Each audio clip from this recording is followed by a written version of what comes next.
Labas vakaras, metas apžvelgti svarbiausius rajono įvykius. Dėkojame, kad žiūrite. Pradėsime nuo trumpo naujienų anonso. Kedbuse šiandien didžiulis sujudimas. Ūkininkų konfliktas Šėtoje peraugo į karą. Nuo vasaros keleivius vežti Kedbusas. 5. kartą išrinktas metų medicinos darbuotojas. Prasidėjo kelių greideriavimo sezonas. Beveik pusė rajono gyventojų dar nepateikė pajamų ir turto deklaracijų. Kėdainiečiai domėjosi, kaip išvengti priklausomybių. Savivaldybės įmonėje Kedbusas šiandien didžiulis sujudimas. Nepatenkinti prasta bendrovės situacija, darbuotojai planuoja streiką. Apie tai Dmitrijus Kuprijanovas. Panašu, kad keleivių vežimo paslaugas Kėdainių mieste bei rajone teikiančioje uždarojo akcinėje bendrovėje Kedbusas permainų nesimato. Vos judantis ir dažnai tik iš kelinto karto privalomąją techninę apžiūrą įveikiantis autobusai dažnai genda. Naujų autobusų neperkama. Įmonės darbuotojai ir toliau gyveno nežinioje, nes nežino, koks likimas jų laukia. Dar daugiau, darbuotojų atlyginimai tokie, kad jau ir dirbti šį darbą norinčių neatsiranda. Šiandien ryte Kedbuse vyko didžiulis sujudimas. Panašu, kad darbuotojų kantrybės taurė visiškai perpildyta. Bendrovėje organizuojamas balsavimas dėl streiko. Šiandien vyksta balsavimas dėl streiko, kadangi profesinės sąjungos nuomonė dėrybos yra vilkinamos, kolektyvinės dėrybos, vykdomos nekonstruktyviai ir buvo tai išreikšta irgi taikinamojų komisijų ir tolimesnės vėl dėrybos yra vilkinamos toliau po taikinamosios komisijos ir mes neturim kitos išeities, kaip pradėti balsavimą dėl streiko. Ir jeigu balsavimui bus pritarta, tuomet kokie veiksmai bus toliau? Tuomet iš karto vyks komiteto posėdis, taip suderinta, kad komiteto posėdis jau iškart kitą savaitę ir bus priimtas sprendimas dėl streiko. Aišku, yra galimybė dar toliau tartis ir mes nesisakom to, kad reikia dėrėtis ir atnaujinti taikinamosios komisijos posėdį. Ir jeigu dėrybos vyks, bet mes jau turėsim mandatą streikui. Įmonės vairuotojai teigia, kad skaudžiausia yra tai, kad jie priversti gyventi nežinomybėje, kad įmonės reikalai sprendžiami labai vangiai. Pas mus šiandien prasta. Neturim pastovumo, neturim tikro vadovo, gyvenam nežinomybėje. Kiek šitas tęsis, neaišku. Į tokios nuotaikos, kiekvieną savaitę su naujais iššūkiais žiūrim kažkas, o šiandien tai šiek tiek šventė pas mus. Ką čia nuspręsim, ką nubalsuosim, visuosmenis reikalas. Pagrindiniai darbuotojų reikalavimai – konstruktyvios dėrybos, kalbėjimasi su darbuotojais, o ne situacijos slėpimas, atlyginimo pakelimas, nes per krizę jis buvo stipriai nurėžtas. Pagrindinis reikalavimas yra tiesus ir aiškus atsakymas, kokiagi ateitis laukia šios bendrovės. Šėtoje ūkininkų konfliktas, kuris jau peraugo į karą, daužomi langai, padeginėjami traktoriai. Istorija domėjosi Dmitrijus Kuprijanovas. Kėdainių rajone neregėtas ūkininkų konfliktas. Galimai kovojantis dėl kiekvieno žemės lopinėlio ūkininkai griebėsi itin drastiškų priemonių. Štai pirmadienio naktį degė Šėtoje ūkininkaujančio ūkininko traktorius John Deere, kurio vertė net 100 000 eurų.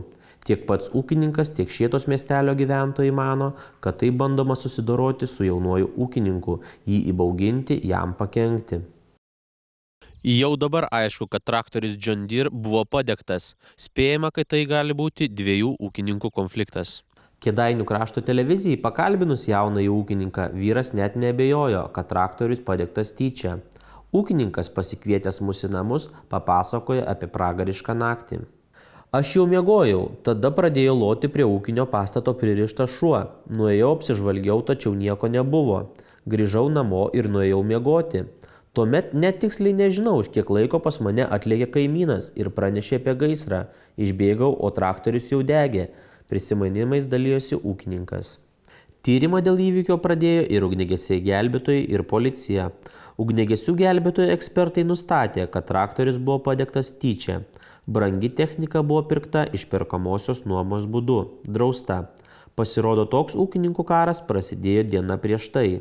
Mat tuomet kitam Šėtoje ūkininkaujančiam ūkininkui buvo išdaužtas traktoriaus stiklas. Šėtos miestelio žmonės sako, kad prasidėjo žiauri kova dėl kiekvieno lopinėlio žemės. Jaunasis Šėtos ūkininkas prašo visuomenės pagalbos, aiškinantis šį nusikaltimą. Visus, ką nors mačiusius, jis ragina pranešti policijai bendruoju pagalbos telefonu 112. Kitos naujienos. Nuo Liepos 1 Kėdainiuose nebeliks maršrutinių taksi. Savivaldybė nutraukė sutartį su šiais vežėjais. Šiandien dar aš galiu keliauti mikroautobusu, tačiau nuo Liepos 1 dienos jų nebeliks. Savivaldybės atstovai prakalbo, kad nebepratęs sutarties su privačiais vežėjais. Meras Saulius Grinkevičius pareiškė, kad sutartis galioja iki Liepos 1 dienos ir toliau nebus pratęsiama. Vadinamieji mikriukai Kėdainiuose vežioja 2 kryptimis – į ligoninę ir pirminės sveikatos priežiūros centrą bei Vilainių gyvenvietę ir profesinio rengimo centrą. Bilietas maršrutinėme taksi beveik 10 centų pigesnis nei autobuse. Jis kainuoja 49 euro centus, kai toks pats bilietas autobuse 58 euro centus. Tad keleiviams neturintiems teisę į lengvatą tektų už kelionę mokėti brangiau. Be to, kažin ar pajėgs Ketbusas nuvežti visus norinčius, nes mikriukams keleivių niekada netrūko, tad tikrai susidarys kur kas didesnis keleivių srautas. Nusprendėme paklausti kėdainiečių, ką jie mano apie sutarties su maršrutiniais taksi nutraukimą. Nemanau, kad tai gerai. Kodėl? Jeigu skubi, tai ir reikia. Mikriukas greičiau atvažiuoja nei autobusas. Tai nemanau, kad smagu čia, kad panaikins. Labai blogai, reikalingi. Kiek galėmės laukti čia, viską. Tai galvojat, kad Ketbusas nesugebės visų keleivių pavežti? Tai aišku, ne. Taip, į ligoninę nedaug žmonių važiuoja, viską. Serga daug. Galvoju, kad bus blogai. O kodėl blogai? Todėl, kad man patogu yra važiuoti mikroautobusu, patogiau negu miesto autobusu. Ir pigiau, ir patogiau. Žinau, kad blogai. O kodėl blogai? Todėl, kad daugiausia naudojasi mikriukais. Tai autobusai šitais skrenda. Bet blogai čia apnaikina. Ar daug žmonių keliauja mikroautobusais? Nemažai, palyginus nemažai. Ir jeigu nuo Liepos 1 nebeliks Kėdainiuose, tai... Bus prastai. Prastai bus. Mes greičiau važiuojame negu autobusų parkas. Ir žmonės pripratę prie mūsų. Ir kaina pas jūs mažesnė? Taip, ir kaina mažesnė, 49 centų, taip. Su laikinais nepatogumais keleiviai tikrai susidurs. Ką padarysi? Taip rajono valdžia nusprendė. Matot, kitose miestuose irgi tas pats. Kėdainiuose yra tik 2 privatininkai. Mes gavome oficialius laiškus, kad sutartis nebus pratęsiama. Gaila, bet ką padarysi? Paaiškino vienos iš maršrutinių taksi paslaugas teikiančios įmonės vadovas Valdemaras Šeškevičius. Vakar miesto rotušėje paskelbtas ir apdovanotas rajono metų medicinos darbuotojas. Pirmą kartą garbingas titulas iškeliavo rajono savivaldybės Visuomenės sveikatos biuro visuomenės sveikatos priežiūros specialistei. Gražiausi gėlių žiedai, dainos ir nuoširdžiausi padėkos žodžiai. Taip vakar miesto rotušėje pagerbti bei pasveikinti krašto medikai, o labiausiai 10 nominuotųjų metų medicinos darbuotojo apdovanojimui gauti. Atrankos komisija slaptu balsavimu nusprendė 5-ąjį titulą įteikti rajono savivaldybės Visuomenės sveikatos biuro visuomenės sveikatos priežiūros specialistei Gražinai Bičkienei. Kukli moteris sakė, kad pakankamas įvertinimas jai žodis ačiū. Nepratusi prie triukšmo ir garbės. Dirbu normalų darbą, kaip ir visi žmonės. Man asmeniškai užtenka ačiū. O šiaip gydytojai tai gal ir neįvertinti, nes jų darbas tikrai sunkus. Jie rizikuoja žmogaus gyvybę. O kodėl jūs nusprendėte pasukti tokį sunkų kelią? Aš pradžioje tai įstojau į Kauno medicinos institutą. Deja, per egzaminus suklupau iš fizikos, gavau 4 ir neįstojau. Tai tapau felčerė. O negaila tos svajonės, galbūt dar galėjote stoti? Bandžiau dar kartą, baigusi medicinos mokyklą raudonų diplomų. Irgi, ko gero, niekas nenorėjo, kad būčiau kitokia. Medikai, besirūpindami kitais, dažniausiai neranda laiko savo. O kaip jūs pati? Taip atrodo. Taip irgi atrodo, nes reikėtų patobulinti linijas. O kokiu jūs pati tų sveikos gyvensenos įpročių būtinai laikotės visą laiką? Mankšta ir fizinis aktyvumas. Tik tai judėjimas pakeičia vaistus. Gražina Bičkienė atnešė pirmąjį metų medicinos darbuotojo apdovanojimą Visuomenės sveikatos biurui. Šių metų laureatė išsiskiria tuo, kad turbūt pirmą kartą apdovanojimo istorijoje yra apdovanojama visuomenės sveikatos specialistė. Be galo darbšti, energinga, tiesiog labai žavi asmenybė. Gražina tai yra nuostabus žmogus savo profesionalumu, savo darbštumu, entuziazmu, sąžiningumu, pareigingumu ir galima apie tą žmogų pasakyti tik tai geruosius žodžius. Ir neatsitiktinai turbūt Kėdainiams taip pasisekė, kad šitas žmogus 40 metų dirba praktiškai mokyklose, iš tiesų pradėjo vaikų skyriuje ligoninėje, o po to 37 metai yra praleisti mokykloje, dirbant su vaikais, mokant, šviečiant, konsultuojant ne tik tai mokinius, bet ir tėvus, mokytojus. Gražina, kaip visą laiką dirbo Atžalyno mokyklai, kai mokėsi sūnus mūsų Artūras, tai jinai tikrai nuostabi buvo, rūpinosi ar apsirengęs, ateina ar pavalgę. Aš ką nors paklausau, kad atei šiandien be kepurės į mokyklą ar be pirštinių, tai jau mamytė Gražina sakė. Tai tikrai labai aš esu dėkinga visų tikriausiai mamų, todėl kad rūpinosi jinai kaip antroji mama buvo. Metų medicinos darbuotojai įteiktas mero padėkos raštas ir piniginė 1000 eurų premija. Šį vakarą medicinos darbuotojų dieną visi rajono medicinos darbuotojai Kėdainių kultūros centre klausėsi jiems skirto koncerto.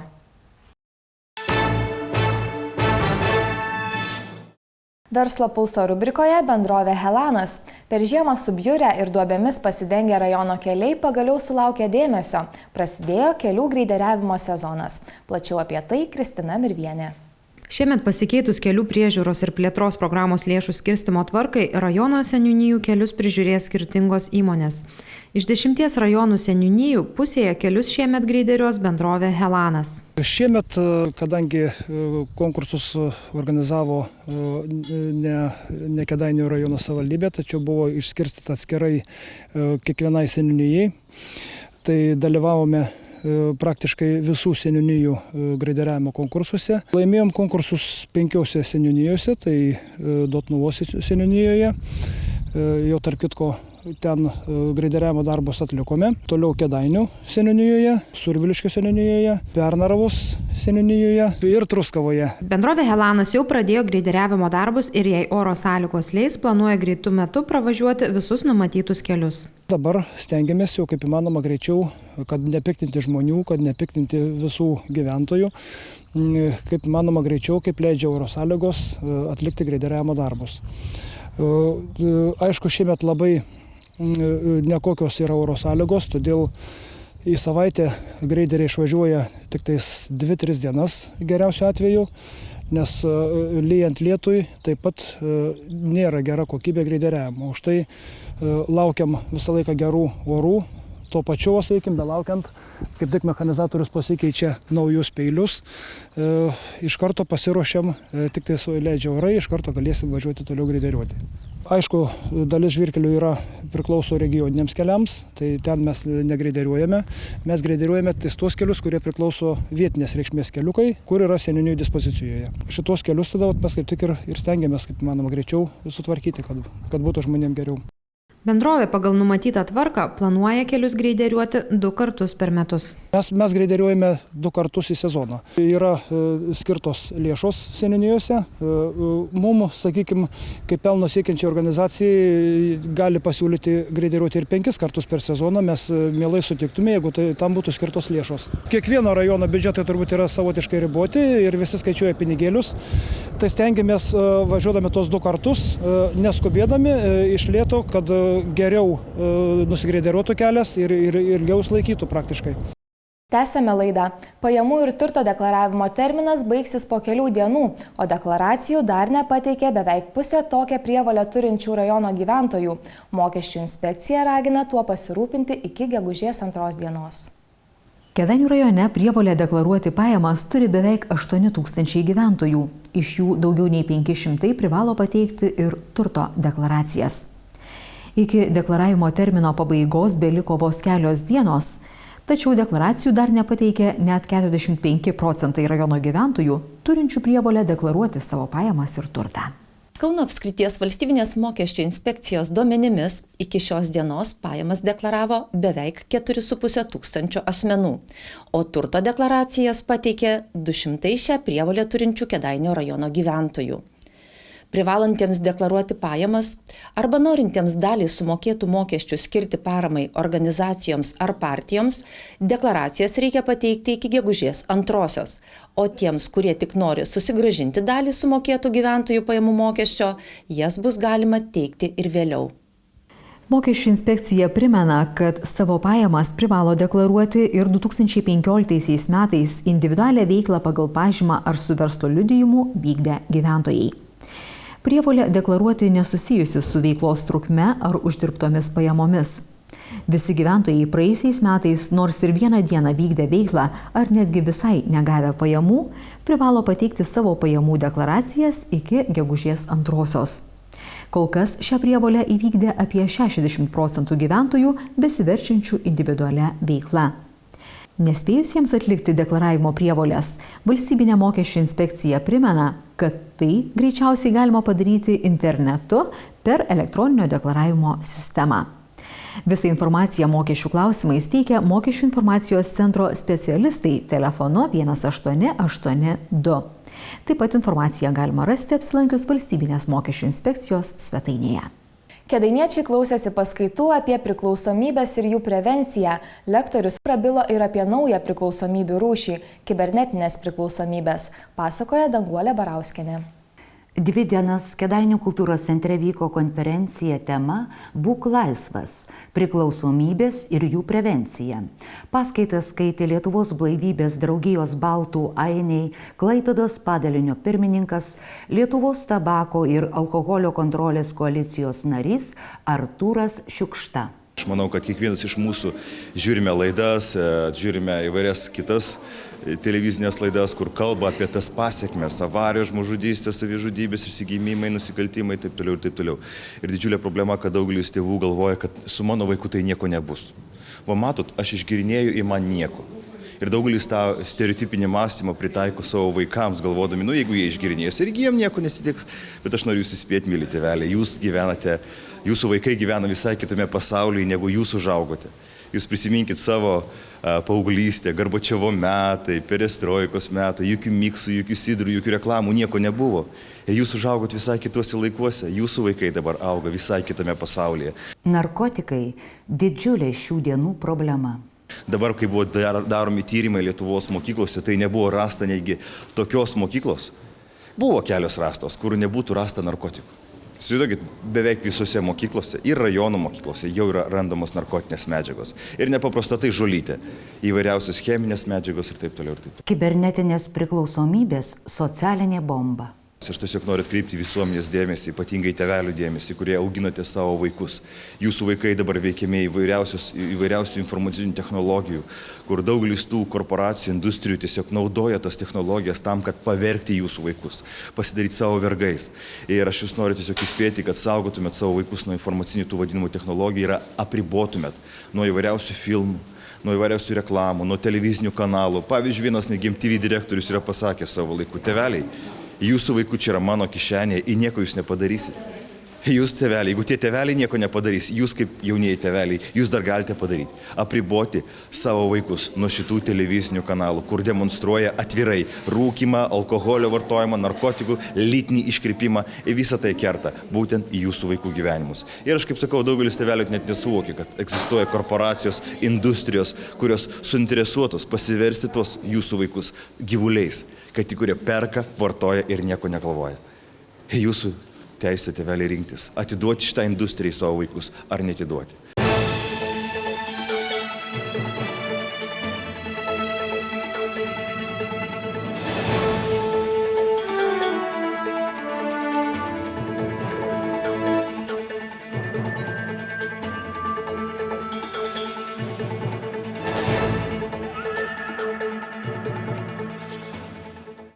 Tai buvo svarbiausi įvykiai šiandien. Netrukus nauja sveikatos injekcijos laida. Nepraleiskite, o mes susitiksime ir rytoj tokiu pat metu. Sudie. Laidos krašto naujienos partneriai – akcinė bendrovė Krekenavos agrofirma, uždrauja akcinė bendrovė Kėdainių konservų fabrikas, uždrauja akcinė bendrovė Vikeda gaminanti D2 ledus ir uždrauja akcinė bendrovė Sibena valdanti parduotuvių tinklą Agurkėlis. Laidos krašto naujienos partneris uždaroji akcinė bendrovė Helanas.